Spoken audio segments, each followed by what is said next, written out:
जब आप किसी से सच्चे मन से प्रेम करते हैं, दिल की गहराइयों से प्रेम करते हैं, चाहे वो प्रेम एक तरफ़ा ही हो, तो भी वो एक गहरे कार्मिक अकाउंट का निर्माण करता है। आज मैं आप सभी के साथ एक बहुत अनोखी प्रेम कहानी शेयर करने जा रही हूँ। ये अनोखी इसलिए है कि इसमें 2 आत्माओं ने एक दूसरे से कभी गहरी बातचीत भी नहीं करी, कभी कुछ बहुत गहरा संबंध नहीं रहा, दूरियां रहीं। इसके बावजूद, दूरियां होने के बावजूद 2 आत्माओं ने एक दूसरे को तहे दिल से प्रेम किया। चाहे वो प्रेम परवान नहीं चढ़ा, लेकिन दिल की गहराइयों से जो सच्चा प्रेम किया जाता है वो हमेशा हमेशा दोनों के दिलों में रहा। मैं आप सभी के साथ कृपा की स्टोरी शेयर करने जा रही हूँ। कृपा, जो कि एक 26 वर्षीय लड़की है। कृपा बहुत बुद्धिमान और बहुत सुंदर लड़की है। उसका जन्म एक सामान्य मिडिल क्लास परिवार में हुआ। आप कुछ हद तक उसके परिवार को रूढ़िवादी भी कह सकते हैं, क्योंकि वो बहुत धार्मिक और रीति रिवाजों को मानने वाला परिवार है। जैसे आजकल लोग फेसबुक के थ्रू और दूसरी जो ऐप्स हैं उनके थ्रू अनजाने लोगों से भी कनेक्ट हो जाते हैं और बातचीत का सिलसिला शुरू हो जाता है। आज से लगभग 4 साल पहले कृपा का संबंध भी इसी तरह फेसबुक पे एक अनजाने अमेरिकन युवक से हुआ। ये दोनों ही आचार्य रजनीश के ज्ञान से जुड़े हुए थे और उस सिलसिले में एक ही ग्रुप में थे, तो इन दोनों की मुलाकात हुई। मार्क, जो कि अमेरिका में रहते थे, और कृपा इंडिया में दिल्ली में ही रहती थी, तो उन दोनों के बीच व्हाट्सएप के थ्रू बातचीत का सिलसिला शुरू हुआ। और बातों ही बातों में, क्योंकि दोनों एक ही ज्ञान से जुड़े हुए थे, तो बहुत गहराई से आचार्य रजनीश की बातों का वो जिक्र किया करते थे, बहुत डिटेल में डिस्कस किया करते थे।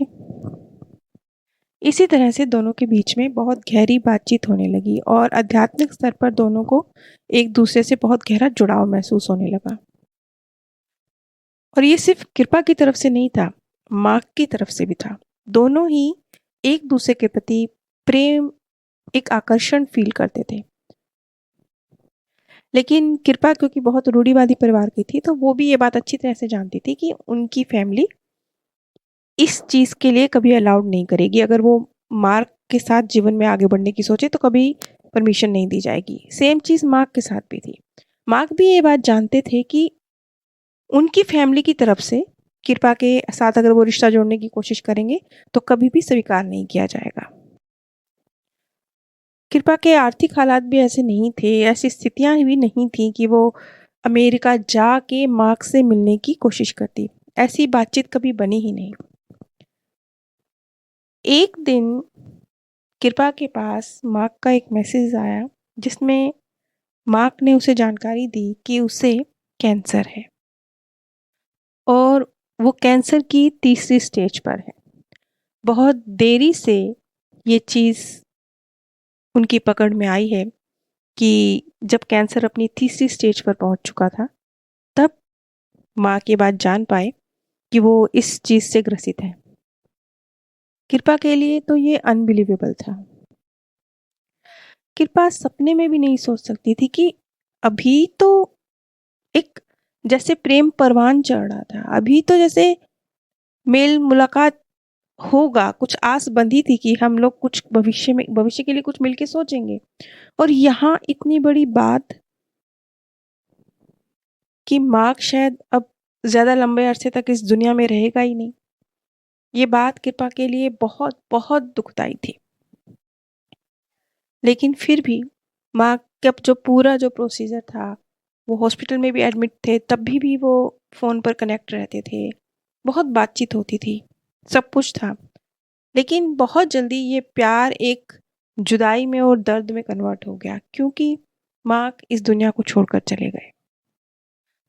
दूसरी तरफ कृपा किसी से अपनी हालत बयां भी नहीं कर सकती थी, किसी से भी नहीं, मतलब अपनी सहेलियों से भी नहीं, क्योंकि कोई भी आज के वक्त में वो जो कभी मुलाकात भी नहीं हुई, जिस शख्स से तुम कभी मिले भी नहीं, तुम्हें उससे इतना गहरा प्रेम है कि अब तुम उसके जाने से इतने गहरे डिप्रेशन और इतने गहरे दर्द में चले गए हो कि क्योंकि शुरुआत में जब ये सारी परिस्थितियां घटित हुई तो किसी ने भी कृपा की इस बात को बहुत ज़्यादा सीरियसली नहीं लिया। सबको लगा कि ठीक है, एक व्यक्ति था, बहुत गहरी बातें होती थी, वो चला गया है तो दर्द है, धीरे-धीरे ठीक हो जाएगा। क्योंकि सबके लिए ये था कि इन 2 लोगों में आखिर कितना ही प्यार होगा, कभी मिले तो है नहीं।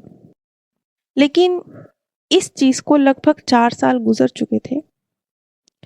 इसके बावजूद जो कृपा थी, उसका जो दर्द था और माँ के प्रति जो उसकी अटैचमेंट थी, वो ख़त्म नहीं हो रही थी। आज जबकि उसे गए हुए इतना लंबा अरसा हो चुका था, फिर भी कृपा का प्रेम उसके लिए जस का तस था।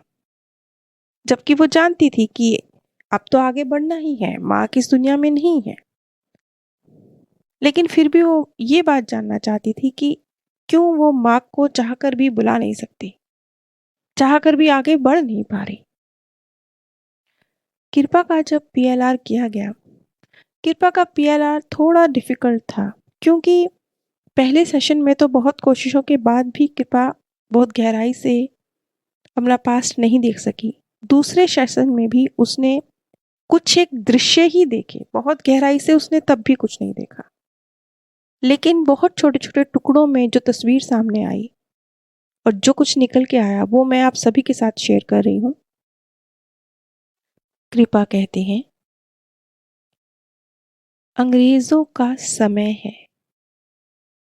मैं एक छोटे से गांव की पंडित परिवार की बेटी हूँ। मेरे पिता गांव के बड़े मंदिर के सम्माननीय पुजारी हैं। गांव के सभी लोग उनका बहुत आदर सत्कार करते हैं। गांव के जुड़े हर मसले में, हर सामाजिक कार्य में गांव वाले और गांव के सरपंच भी पुजारी जी की राय अवश्य लेते हैं। मेरे पिता बहुत ज्ञानी और विद्वान व्यक्ति हैं, लेकिन साथ ही साथ सामाजिक नियमों को, सामाजिक कायदे कानूनों को बहुत गहराई से उनका पालन करने वाले व्यक्ति भी हैं। मैं लगभग 15-16 वर्ष की हूँ। मैंने सफेद पतली सूती साड़ी पहनी है जो पीली सी पड़ चुकी है। मैं बिल्कुल साधारण वेशभूषा में हूँ। सूती सफेद साड़ी जो कि पीली पड़ चुकी है, पैरों में लकड़ी के बने खड़ाऊ। मैं घर के आंगन में बैठी हूँ और चावल बीन रही हूँ। मेरा पूरा दिन घर के कामों में और धार्मिक शिक्षा ग्रहण करने में ही जाता है। मैं जब 2 वर्ष की थी, उसी समय मेरा विवाह मेरे पिता के एक मित्र के पुत्र के साथ तय कर दिया गया था। और जब मैं 2 वर्ष की थी, उसी समय मेरा विवाह मेरे एक 4 वर्षीय बच्चे के साथ, जो कि मेरा दूल्हा था, कर दिया गया। मैं देख पा रही हूँ 2 छोटे बच्चे जिन्हें अभी चलना भी सही से नहीं आता है। उन दोनों का विवाह किया जा रहा है। मेरी माँ ने मुझे गोदी में उठाया हुआ है। मैंने लाल कपड़े पहने हैं। मेरे साथ एक छोटा सा 4 वर्षीय बच्चा भी है। उसने पीले रंग का कुर्ता पाजामा पहना है। उसके दोनों हाथों में लड्डू हैं और उसके मुंह में भी लड्डू भरे हुए हैं। शायद वो शादी करने नहीं, लड्डू खाने के लिए यहाँ लाया गया है। उसे यही बताया गया है कि आओ, तुम्हें बहुत सारे लड्डू मिलेंगे। अगले दृश्य में वो देखते हैं, मेरे पास एक लकड़ी की गुड़िया है और हम दोनों, मैं और मेरा दूल्हा, उस लकड़ी की गुड़िया से खेल रहे हैं। विवाह संपन्न हो चुका है। अब मैं अपनी पिता की गोद में हूँ और मेरे पिता मेरे हाथ मेरे दूल्हे के पैरों से लगा रहे हैं। शायद वो मुझे आशीर्वाद लेना सिखा रहे हैं। अगले दृश्य में कृपा देखती हैं, वो लगभग 15-16 वर्ष की हैं। अब वो विधवा हो चुकी हैं। वो कभी अपने ससुराल नहीं गई क्योंकि उनकी शादी के 2 वर्ष बाद ही उनके पति की हैजे से मृत्यु हो गई। बिना विवाह का मतलब जाने, बिना कभी अपने पति से मिले, बिना कभी अपना ससुराल देखे, मैं विधवा हो चुकी हूँ। मैं देख सकती हूँ कि मेरे पिता एक अंग्रेज युवक से, जो लगभग 30-32 वर्ष के हैं, उनसे बात कर रहे हैं।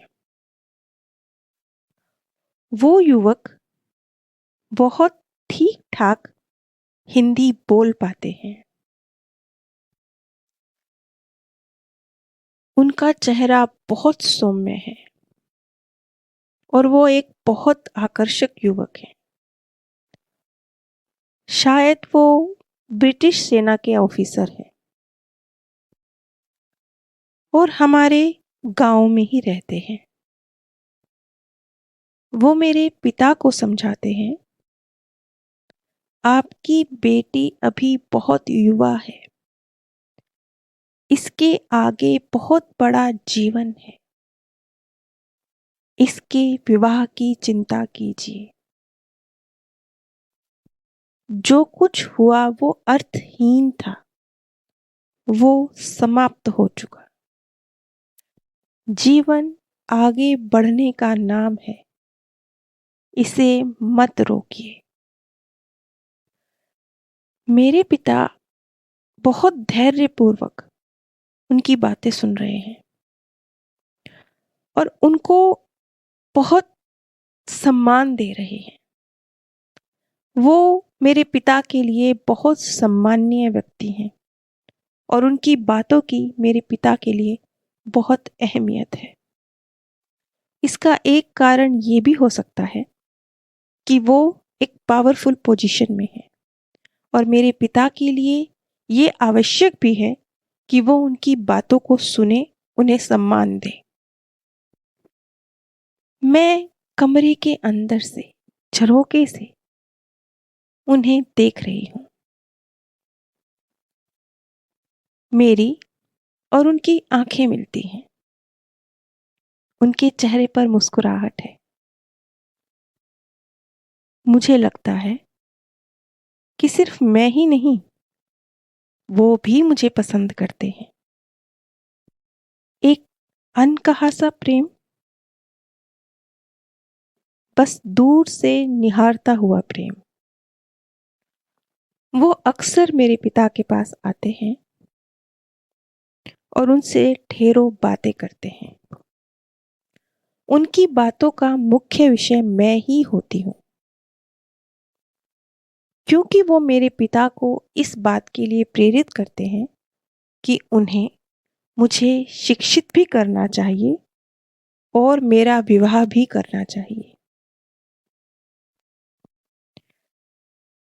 मेरे पिता के लिए उनकी बातों की बहुत बहुत अहमियत है, लेकिन वो समाज से डरते हैं।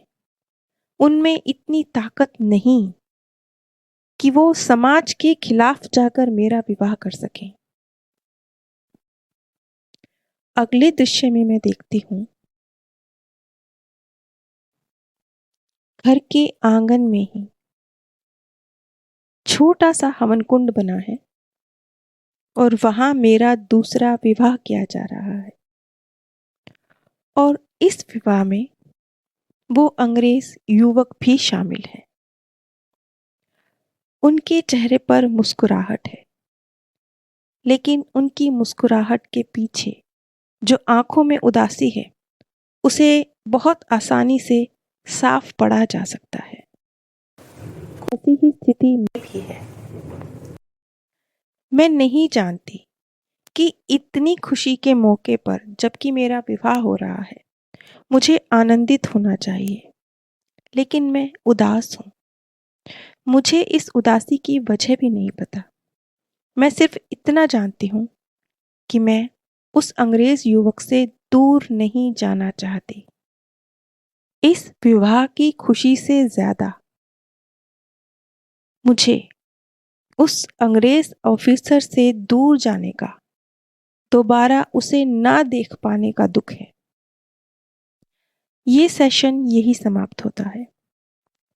एक बहुत महत्वपूर्ण चीज जो इस सेशन से निकल कर आई, दो आत्माएं जो कभी एक बर्थ में एक दूसरे से मिली भी हैं, प्यार गहरा है, सच्चा है, अनकहा है,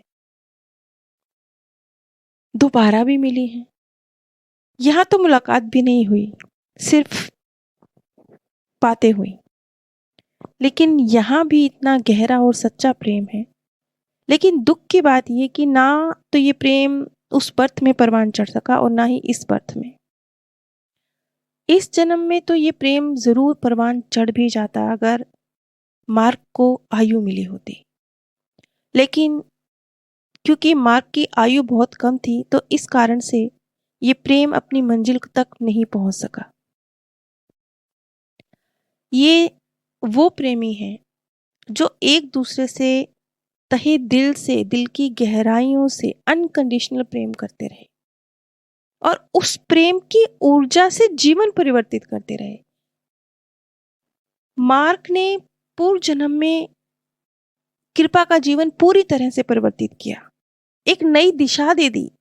शायद अगर मार्क ना होता तो शायद कृपा की कभी शादी ही ना होती, उसका दूसरा विवाह ही ना होता, वो एक विधवा की तरह पूरा जीवन जी के चली जाती। और इस बर्थ में भी जो इतने गहरे राज हैं, जो एक अध्यात्म की गहराइयों को दोनों आत्माओं ने मिलके छुआ है, क्योंकि मार्क भी आचार्य रजनीश के ज्ञान से बहुत जुड़े हुए थे, ओशो के ज्ञान से बहुत जुड़े हुए थे और कृपा भी ओशो के ज्ञान से जुड़ी हुई थी। तो दोनों ने मिलके जो एक दूसरे को आध्यात्मिक ऊंचाइयों तक पहुंचाया है वो कभी ना हो पाता। इन दोनों प्रेमियों का रोल शायद एक दूसरे के जीवन में एक बड़ा परिवर्तन जो मन के स्तर पर घटित हो रहा है, भौतिक जीवन में उसका असर कम और मन के स्तर पर उसका असर बहुत गहरा है। बहुत एक बहुत बड़ा मकसद लेके जो आत्माएं धरती पर आती है ना, कुछ ऐसी रोल इन दोनों आत्माओं का एक दूसरे की लाइफ में रहा। बल्कि मैं तो ये कहूंगी मार्क का तो शायद अगर हम ध्यान देंगे तो पास्ट बर्थ में सिर्फ कृपा की लाइफ में नहीं, पूरे समाज के लिए ही एक उन्होंने एग्जाम्पल सेट किया ना कि विधवाओं का भी विवाह हो सकता है। ये सेशन यही समाप्त होता है। आप सभी पर परमात्म सौंदर्य, प्रेम और आनंद सदैव बरसता रहे। आप सभी